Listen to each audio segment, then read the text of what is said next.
Hello everyone, मैं हूं राम।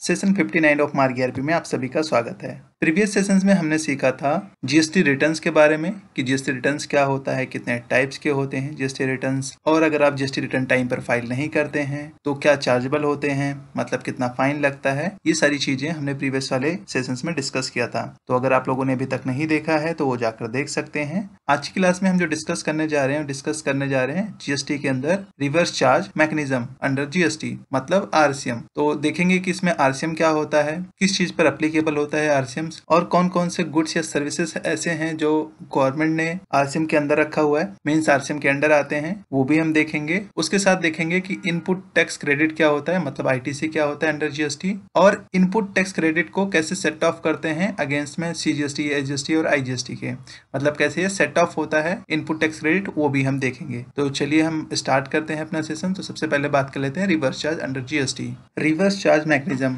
अगर मैं सिंपल शब्दों में कहूं तो रिवर्स चार्ज मैकेनिज्म जो होता है, अगर आप बात करें जो नॉर्मल आप परचेज करते हैं, तो नॉर्मल परचेज में क्या करते हैं आप, जो टैक्स होता है वो टैक्स हम किसको पे करते हैं, सप्लायर को पे करते हैं, और सप्लायर क्या करता है, गवर्नमेंट को पे करता है। और वहीं अगर आरसीएम की बात करें तो आरसीएम पे क्या होता है, जो हम सप्लायर को टैक्स पे करते थे हम उनको टैक्स नहीं पे करते, हम किसको पे करते हैं, गवर्नमेंट को पे करते हैं, और फिर गवर्नमेंट से हम आईटीसी क्लेम करते हैं। मतलब आरसीएम वाले केस में जो रिसिपिएंट होते हैं वो लाइबल्स होते हैं गवर्नमेंट को टैक्स पे करने के लिए। जैसे मैं एग्जांपल के तौर पे आपको दिखाता हूँ, यहाँ पर देखोगे तो नॉर्मल परचेज दिखा रहा है। नॉर्मल परचेज के अंदर क्या, मान के चलिए मैंने परचेज किया है 100 रुपए का, और उस पर जीएसटी लगा हुआ है कितना, 18% लगा हुआ है। तो जो हम अपने सप्लायर को पेमेंट करते हैं, कितना पेमेंट करते हैं, 118 रुपए पेमेंट करते हैं। और जो सप्लायर होता है फिर ये 18 रुपए किसको पे करता है, गवर्नमेंट को पे करता है। मतलब जिनसे हमने परचेज किया है उन्होंने क्या पे करेंगे, जीएसटीआर1 जब फाइल करते हैं तो वो हमारे लिए क्या होता है, वो आईटीसी तब हम क्लेम कर पाते हैं जब सामने वाले ने, मतलब जो आपके सप्लायर हैं उन्होंने अगर फाइल किया होगा तो हम उस पर आईटीसी क्लेम करते हैं, फिर मिलता है। और आरसीएम के केस में क्या होता है, यहाँ पर देखोगे तो जो 100 रुपए का सामान है उस पर मान के चलिए 18 रुपए जीएसटी लग रहा है, तो हम सप्लायर को कितना पे करते हैं, केवल 100 रुपए पे करते हैं। जो ये टैक्स होता है ये हम अपने सप्लायर को नहीं पे करते हैं, ये हमारे ऊपर लाइबिलिटीज होती है कि हम गवर्नमेंट को पे करेंगे और जो है उनसे हम आईटीसी क्लेम करते हैं। तो चलिए देखते हैं कि कौन कौन सी ऐसी सर्विसेज हैं और कौन कौन ऐसे लोग हैं जिन पर आरसीएम लगता है। तो एक बार हम देख लेते हैं इसको। आप यहाँ पर भी देख सकते हैं कि अगर नॉर्मली शब्दों में पढ़े हम तो यहाँ पर देखो क्या लिखा है, normally the supplier of goods और services pay the tax on supply. In the case of reverse charge the receiver become liable to pay the tax, that is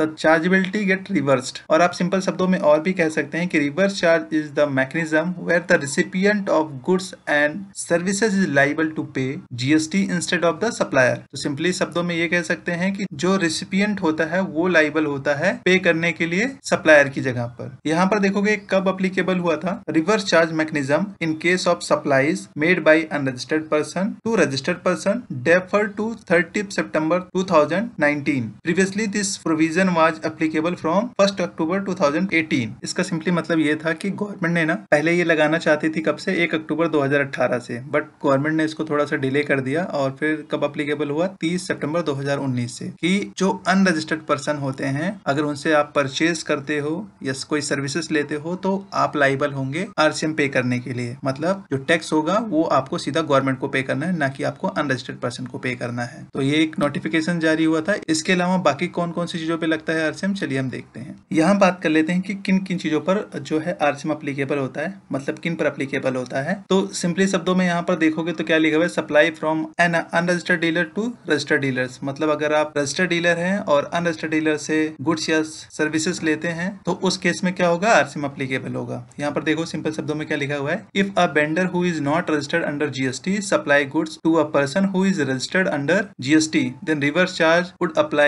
This means that the GST will have to be paid directly by the receiver to the government instead of the supplier. मतलब supplier की जगह किसको पे करना पड़ेगा, receiver को पे करना पड़ेगा जीएसटी सीधा गवर्नमेंट को। दूसरा क्या है, यहाँ पर देखोगे service through e commerce operator. अगर आप ई कॉमर्स ऑपरेटर हैं तो उस केस में भी आपको जो है अपर आरसीएम अप्लीकेबल होगा। दूसरा, गवर्नमेंट ने कुछ सर्विसेज डिफाइन कर रखी हैं जिन पर आरसीएम अप्लीकेबल होता है। यहाँ पर देखोगे तो क्या लिखा हुआ है, supply of certain goods and services specified by the CBIC, मतलब central board of indirect tax and custom ने कुछ ऐसे सर्विसेज दे रखी हैं या कुछ ऐसे गुड्स दे रखे हैं जिनकी सर्विसेज लेने पर जो है आप पर आरसीएम अप्लीकेबल होगा। तो वो देख लेते हैं कौन कौन सी गुड्स हैं या कौन कौन सी सर्विसेज हैं। यहाँ पर देखोगे तो गवर्नमेंट ने ना कुछ सर्विसेज दे रखी हैं जिस पर आरसीएम आपका अप्लीकेबल होगा। जैसे कौन कौन सी सर्विसेज हैं यहाँ पर उसके बाद देखोगे प्रोवाइड ऑफ सर्विसेज, मतलब कौन प्रोवाइड कर रहा है सर्विसेज। रिसिपिएंट ऑफ सर्विसेज, मतलब किस पे लगेगा, इन पर्सन पे लगेगा। आपका कितना परसेंट लगेगा वो यहाँ पर दिया हुआ है, आपको टैक्स रेट दिया हुआ है। तो सबसे पहले देखोगे यहाँ पर कौन सी सर्विसेज हैं। Taxable service received from outside India, अगर आप इंडिया के बाहर से कोई सर्विसेज लेते हैं तो उस केस में जो है आपको 18% उस पर आरसीएम अप्लीकेबल होगा। Any person located in India, मतलब कोई भी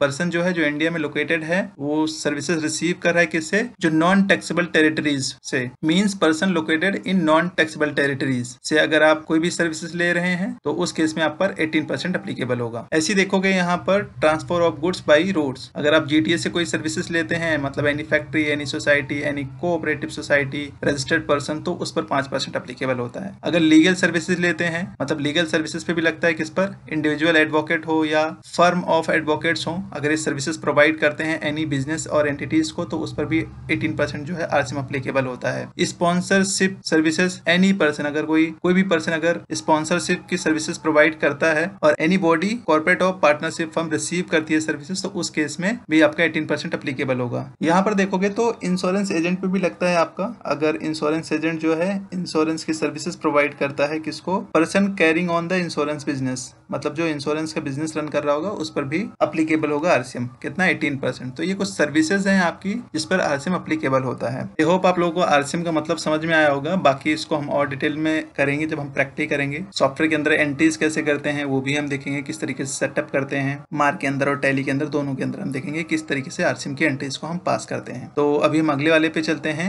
आईटीसी देख लेते हैं कि इनपुट टैक्स क्रेडिट क्या होता है और किस तरीके से इसको एडजस्ट करते हैं। अब बात कर लेते हैं हम input tax credit ITC under GST. अगर मैं सिंपल शब्दों में कहूँ तो इनपुट टैक्स क्रेडिट क्या होता है, जो हम परचेज करते हैं गुड्स या सर्विसेज, जो हम उस पर टैक्स पे करते हैं, उसी को हम जब क्लेम करते हैं, मतलब उसका इनपुट जो क्लेम करते हैं, जो हमने टैक्स पे कर दिया है उसी को क्लेम करना ही इनपुट कहलाता है। तो सिंपली शब्दों में यहाँ पर देखोगे क्या लिखा हुआ है, input tax credit means claiming the credit of the GST paid on purchase of goods and services. तो इनपुट टैक्स क्रेडिट मींस क्या हो गया, क्लेमिंग द क्रेडिट, जो भी आपने जीएसटी पे कर रखा है गुड्स या सर्विसेज पर, तो उस पर आपको आईटीसी क्लेम करना ही इनपुट टैक्स क्रेडिट कहलाता है। दूसरा क्या है, the mechanism of input tax credit is the backbone of GST and is one of the most important reason for the introduce of GST. तो ये सबसे बड़ा रीजन था जिसके रीजन की वजह से जीएसटी को इंट्रोड्यूस किया गया। ये बहुत ही इंपॉर्टेंट था क्योंकि पहले के लोगों को क्या होता था कि इनपुट नहीं मिलता था, डिफरेंट टैक्सेशंस लगते थे जिसकी रीजन से इनको इनपुट नहीं मिलता था। तो ये रीजन है जिसके रीजन से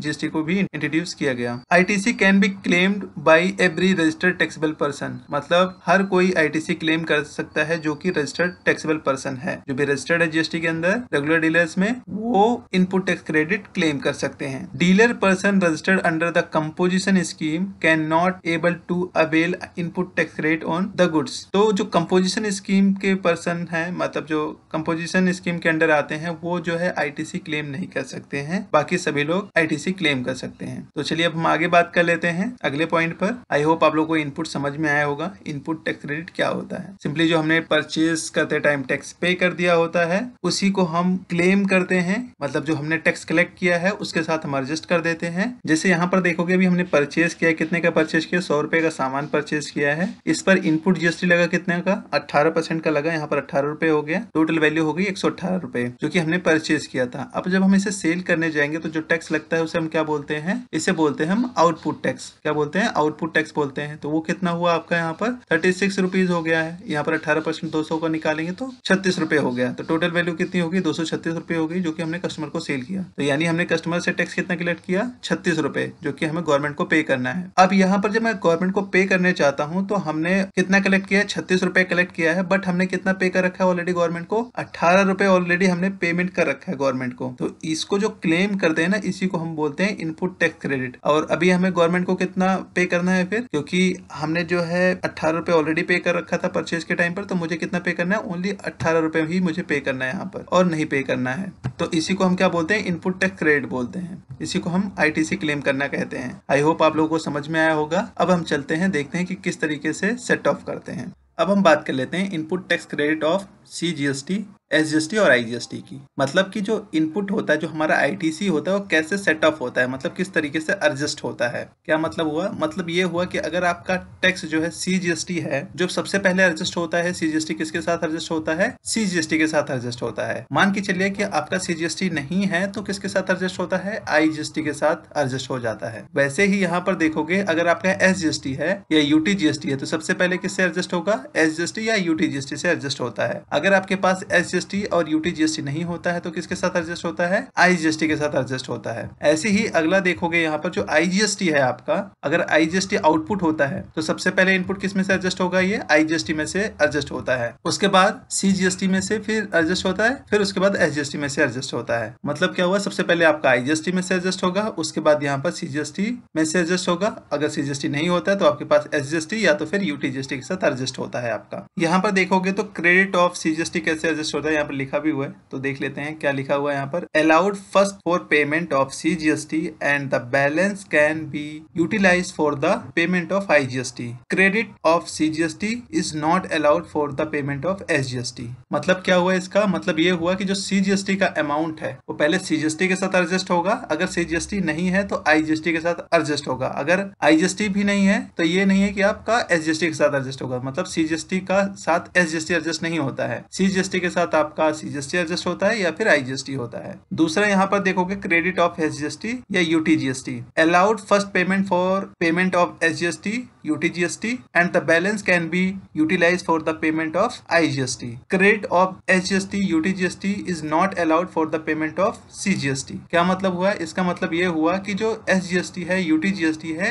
ये सबसे पहले किसके साथ एडजस्ट होता है? SGST और UTGST के साथ एडजस्ट होता है, उसके बाद किसके साथ एडजस्ट होता है? IGST के साथ। लेकिन ऐसा नहीं होगा कि अगर ये दोनों बैलेंस वैसे तो होते हैं, SGST और UTGST नहीं है तो पहले IGST के साथ एडजस्ट होगा। सबसे पहले क्या होता है? SGST UTGST का एसजीएसटी यूटीजीएसटी के साथ एडजस्ट होगा, उसके बाद फिर आईजीएसटी के साथ एडजस्ट होगा। बट ये आपका सीजीएसटी के साथ एडजस्ट नहीं होगा। मतलब एसजीएसटी और यूटीजीएसटी जो है ये किसके साथ एडजस्ट नहीं होगा? ये एडजस्ट नहीं होगा, सीजीएसटी के साथ एडजस्ट नहीं होगा आपका। उसके बाद अगला देखोगे यहाँ पर आईजीएसटी जो है, सबसे पहले यहाँ देखो क्या लिखा हुआ है, allowed first payment of IGST. मतलब जो आईजीएसटी का है क्रेडिट किससे लेंगे? Credit of IGST. Allowed first for payment of IGST, then for payment of CGST and then the balance for payment of SGST और यूटीजीएसटी। मतलब क्या लिखा हुआ है यहाँ पर? लिखा ये हुआ है कि भाई जो आपका आईजीएसटी का क्रेडिट है सबसे पहले किसके साथ एडजस्ट होगा? ये आईजीएसटी के साथ एडजस्ट होगा। उसके बाद जो एडजस्ट होगा सीजीएसटी के साथ एडजस्ट होगा। देन आपका किसके साथ एडजस्ट होता है? एसजीएसटी या यूटीजीएसटी के साथ एडजस्ट होगा। तो इस तरीके से पूरा आपका इनपुट काम करता है। ये हम और बेहतर तरीके से समझ पाएंगे